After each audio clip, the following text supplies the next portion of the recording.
Hi guys, thanks for tuning in to another video on ForgottenWeapons.com. I'm Ian McCollum, and I'm here today at Movie Armaments Group up in Toronto, taking a look at 3 different patterns of AR-10s. And these are, in fact, representative of each of the 3 major patterns of AR-10 rifle made by the Dutch. This is basically the whole lifespan of the military AR-10, which is a really cool opportunity to take a look at. So, the first Dutch pattern AR-10s, let me back up just a bit. The AR-10 was, of course, designed by Gene Stoner in the United States, in California, and by the Armalite company he was working for. And the first prototype guns were manufactured in Hollywood, but Armalite in Hollywood didn't really have a major production facility.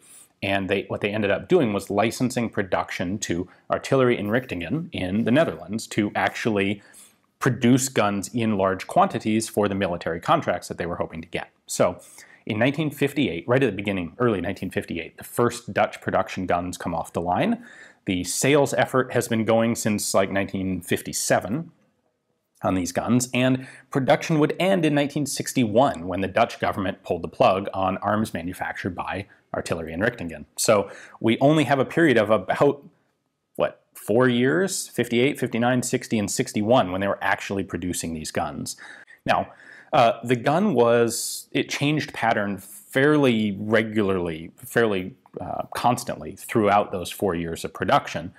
And what we've come to do is identify the major patterns by the countries that actually purchased them. So the sales efforts for the AR-10 were ongoing, and as each country made a purchase, those guns were manufactured and shipped out, and then the improvement process would continue. So what we have here is what's considered a Cuban pattern gun, a Sudanese pattern gun, and a Portuguese pattern gun. And we're going to go ahead and look at each of those in sequence and take a look at what actually changed between them. So let's get started. So we'll start with the first pattern here, which is commonly referred to as the Cuban pattern. That is, of course, because the Cubans were the first country to actually buy these, and they were actually really the only country to buy this particular pattern in quantity. So in 1957, Sam Cummings, who ran Interarms and was one of the main sales agents for the AR-10, he visited Batista in Cuba and demonstrated the gun.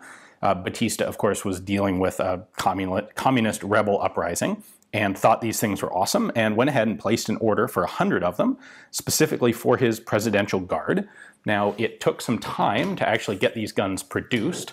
This sales push was going on while AI was still tooling up to put the guns into production. And so it wasn't until mid-58 that these guns were actually completed, and then it wasn't until late 1958, like November of 58, that the guns actually got shipped to Cuba. So Cummings had some sort of sneaky, scammy business going on, and he would have the guns actually shipped to his warehouse in England and then shipped again from England to Cuba.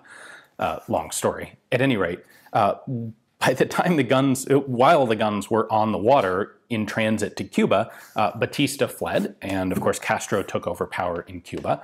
And when they arrived, they hadn't been paid for yet. They were going to be paid for on delivery. And so Cummings actually called up Cuba. He called up Fidel Castro and basically said, hey, these guns are showing up and they haven't been paid for. How do you want to deal with it? And he ended up going down to Cuba, set up a firing demonstration with Fidel and Raul Castro and Che Guevara, of all people.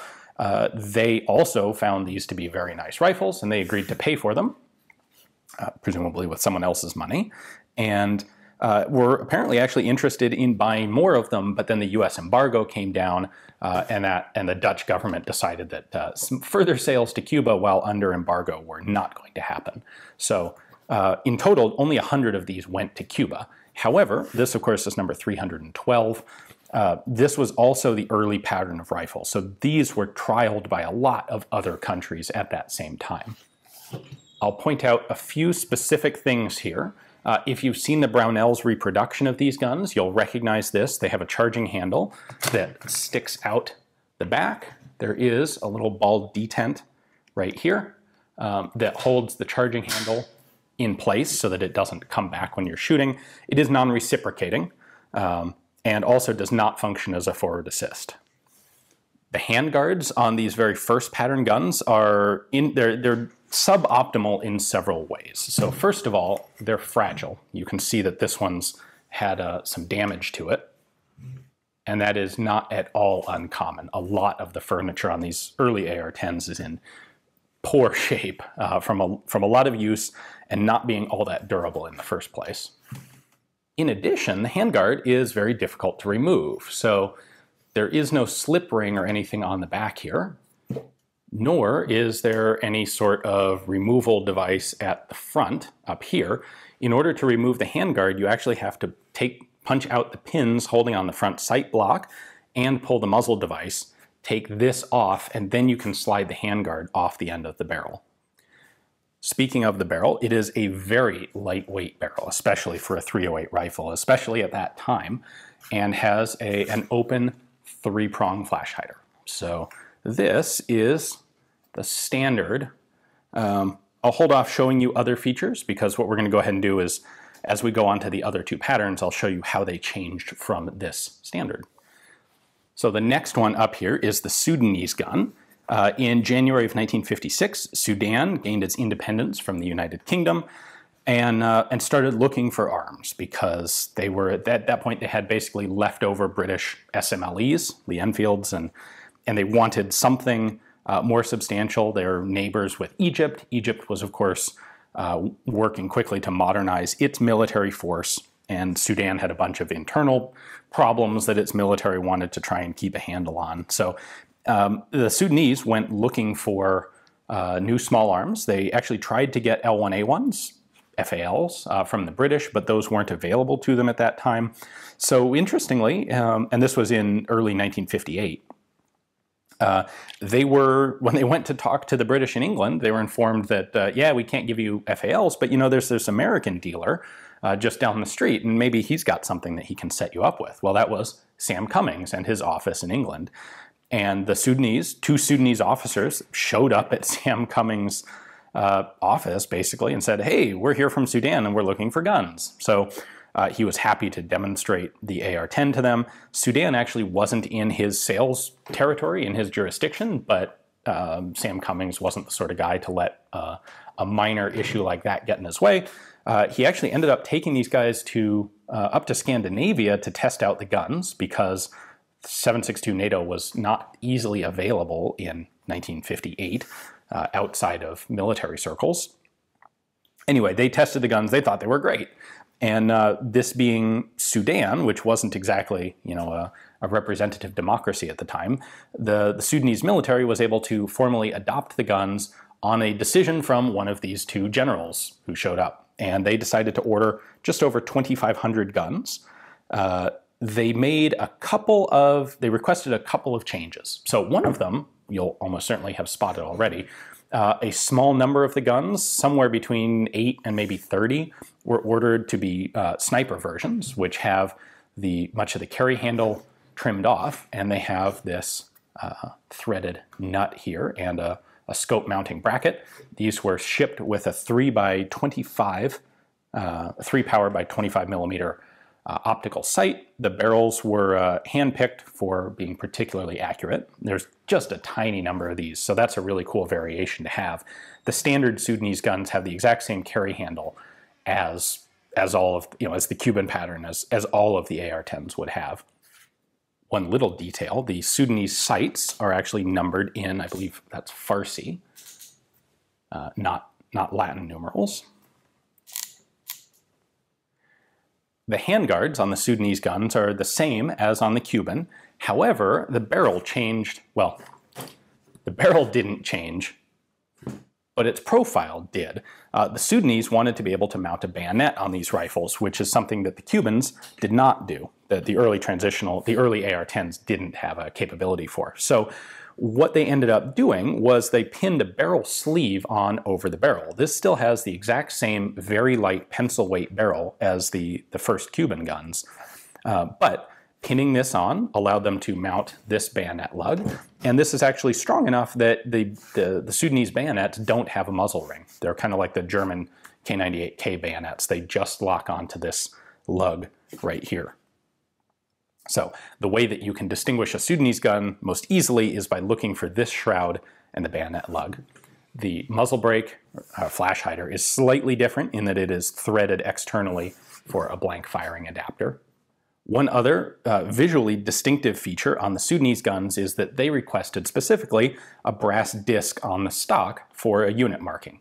And those are unique to the Sudanese guns, and they actually allow the guns to be fairly easily spotted in pictures. So if you see a shot of an AR-10 in some far-flung battlefield today, if you can see the left side of the stock, that will often be a clue that there's a Sudanese gun and not one of the other patterns. In fact, there's a picture that became notable a couple years ago of an original Armalite AR-10 in Afghanistan or Iraq or Syria, I think, that had very obviously one of those discs in it. Now, after the Sudanese contract, there did come a contract with Guatemala, and I don't have a Guatemalan gun here to show you, which is okay because it is almost identical to the Sudanese. The one thing the Guatemalans wanted was to increase the cooling capacity of the barrel a bit. And so what Armalite did, or what AI did, was just drill a series of holes in this barrel sleeve, barrel shroud there. So that gave it a little more airflow to cool. The Guatemalans were fine with that.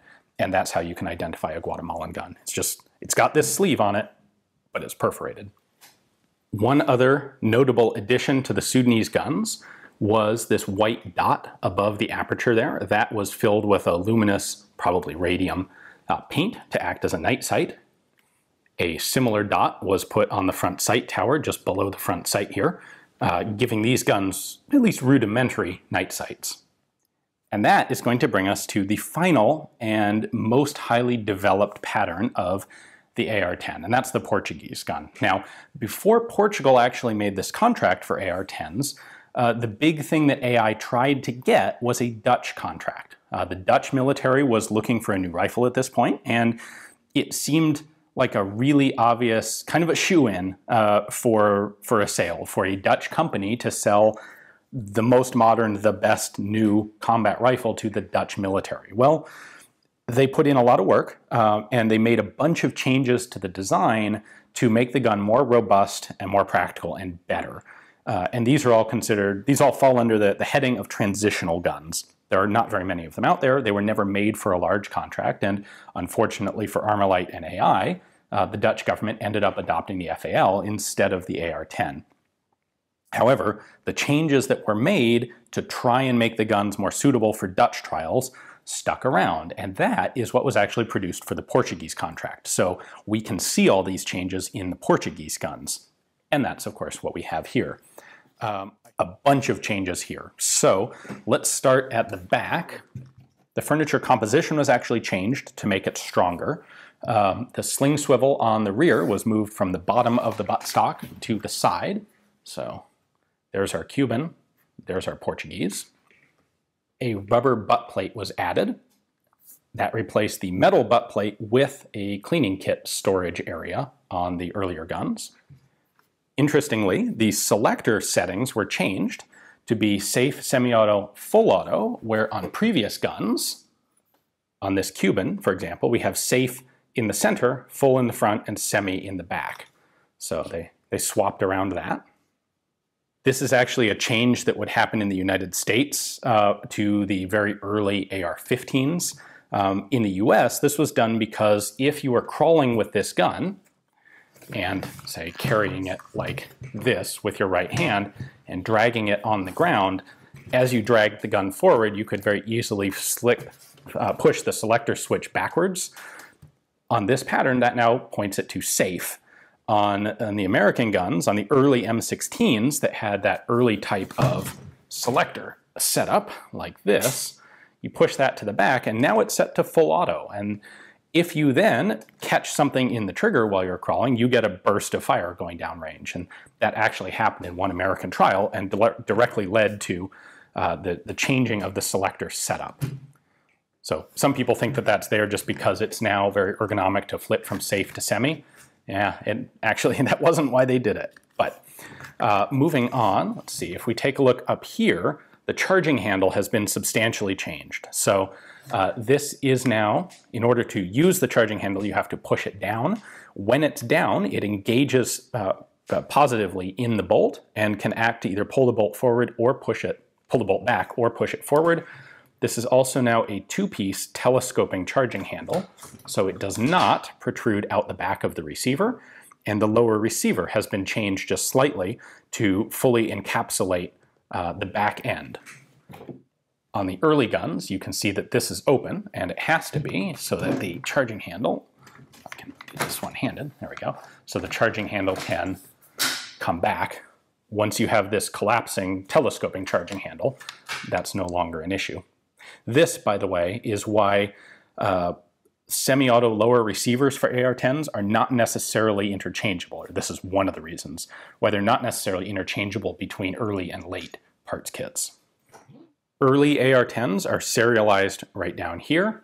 On the Portuguese guns, they added this designation up on the upper receiver.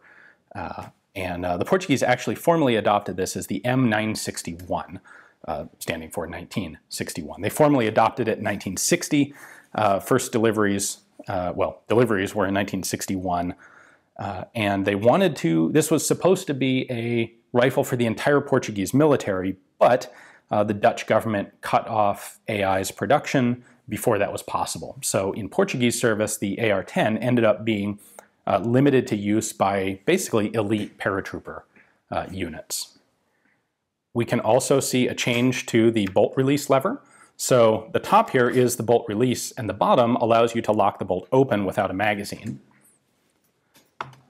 On the early guns, you have a pattern with a big bolt release paddle, and you can still do this, but you don't actually have like a control lever down here. It's much smaller. And the Portuguese wanted, or rather, for the Dutch trials, they wanted the gun to be more easily locked open manually, and that carried over to the Portuguese. The handguards were a big source of potential problems in the Dutch trials, and so they made a number of changes to those, and they are by far the most distinctive change to the Portuguese pattern of gun. So first off, the handguards are now split in two so that they can be very easily removed.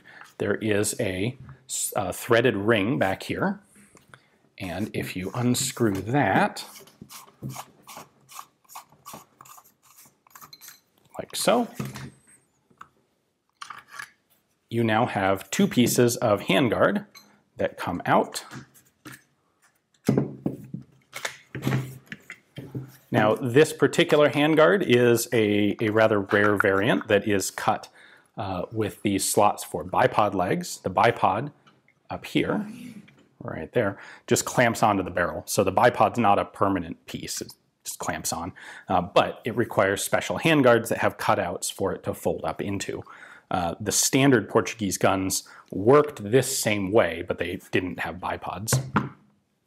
Underneath the bipod there is a two-piece heat shield, vented at the front, solid at the back.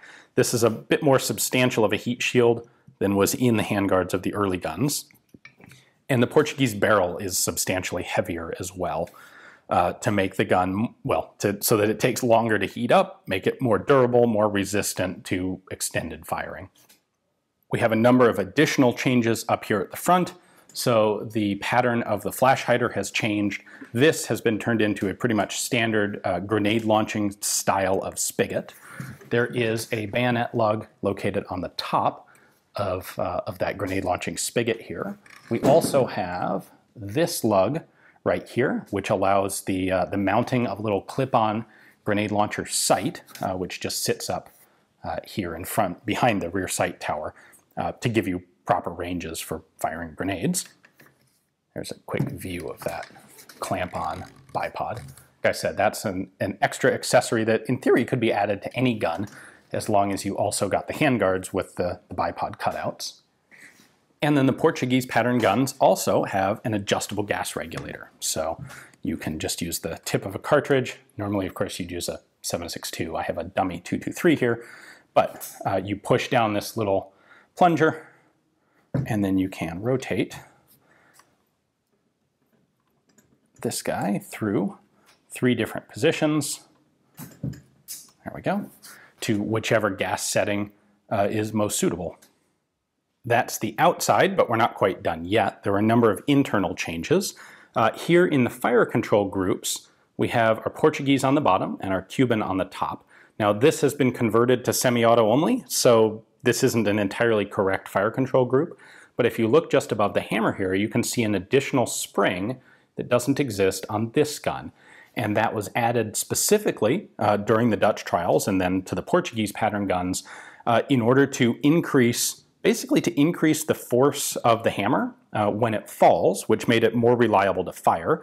It also meant that recocking the hammer took a little bit more force than on the early guns, which meant the rate of fire was slightly reduced, which was seen as a positive. Overall, this was an improvement to the reliability of the trigger mechanism. And then a couple changes were also made to the bolt and bolt carrier. This is our early one down here, and you can see that it's relieved back at this end. The Portuguese pattern guns are solid, so they actually added weight to the bolt carrier. This made it, again, a little more reliable. It also reduced the recoil slightly. More of the force of firing was taken up in forcing this thing to get moving. More substantially, the size of the locking lugs was increased. So this is the early Cuban gun, or early pattern. Cuban, Sudanese, Guatemalan, everyone until Portugal. This is the Portuguese pattern. The extractor is bigger and beefier, and these bolt lugs are larger. There were some problems in extended endurance trials, AR10s shearing locking lugs. And so to counteract that problem, to fix it, they made the locking lugs larger. These bolt carriers do not interchange, by the way, because of these various changes. And lastly, they also chromed the chamber of the Portuguese guns, again, increasing reliability, especially in harsh environments. So all of this put together substantially increased the weight of the Portuguese gun. By this point in the development, they weren't really looking to have the lightest possible rifle. They weren't trying to work under the American Ordnance Department's rather unrealistic weight expectations. And so by the time they got to the Dutch trials and then the Portuguese contract, the focus was much more on making the rifle a more durable and a more reliable gun, even at the expense of weight. So the very first ones, the Cuban patterns, were 7 pounds 2 ounces. The Sudanese guns with that extra little bayonet shroud added a little bit. That bumped it up to 7 pounds 4 ounces. By the time they got to the Portuguese guns, extra weight in the barrel, extra weight in the bolt carrier, extra weight in the furniture, extra weight on the muzzle, all of this came together to bring the gun to 8 pounds 15 ounces, so just under 9 pounds. This is still a remarkably effective, very comfortable weight for a .308 caliber rifle, but not quite the same as where the gun had started. Just to reiterate and go through the production here, if we tabulate up the number of actual major contracts that were delivered, we're looking at 100 guns to Cuba, and then about 300 to Italy, and those were very late pattern guns. The Italian Navy, the Italian Naval Special Forces actually purchased and really liked the AR-10. Going back to the early ones, we have just over 2,500 for Sudan. We have 450 to Guatemala. And then the big Portuguese contract was right about 1,500 guns. And that together that's all of the major contracts. There were other guns that were made. There were, of course, trials guns made for this and that. There were sales sample guns, but no other major contracts. And what makes this a little bit confusing is that there were major chunks of serial number, major gaps in the serial number range. They didn't make every gun sequentially. So despite the fact that, for example, on this particular Portuguese gun, we're looking at serial number 7800, there were actually not more than about 6,000 of these made in total altogether. So in that sense, it's interesting to point out that there were fewer of these made than, say, FG-42s during World War II, which I think really puts in perspective the actual scarcity of these guns, because a lot of them went through a lot more combat than the FG-42s did. Certainly the Sudanese and the Portuguese guns were heavily used, heavily repaired, sent back into service. By the end of their service, both of those countries were tearing down existing rifles to scrounge parts for ones that needed repair. Hopefully this has given you a better understanding of the transition, the progression of the AR-10 design over the few brief years that it was being manufactured by the Dutch. It's really interesting to see it go from this super lightweight gun that kind of has that special sauce of being a 7-pound reliable semi-auto combat rifle in .308 in 7.62 NATO, all the way then up to the Portuguese guns, where they've kind of, it's put on some weight. It's gotten a little chunky. It's close to 9 pounds now, but it's nicer to shoot. It's a much more robust gun, and they've added features to it. So really a fascinating rifle, one of the most interesting of the Cold War era 7.62 NATO combat rifles, I think. I'd like to give another big thanks to Movie Armaments Group for giving me access to their awesome collection of AR-10s here to take a look at. If you're in the movie industry and you're in Toronto, well, you probably already know about them, because I think they're about the biggest movie guns and gear supplier up in this area of Canada. But anyway, thanks for watching. Hope you enjoyed the video.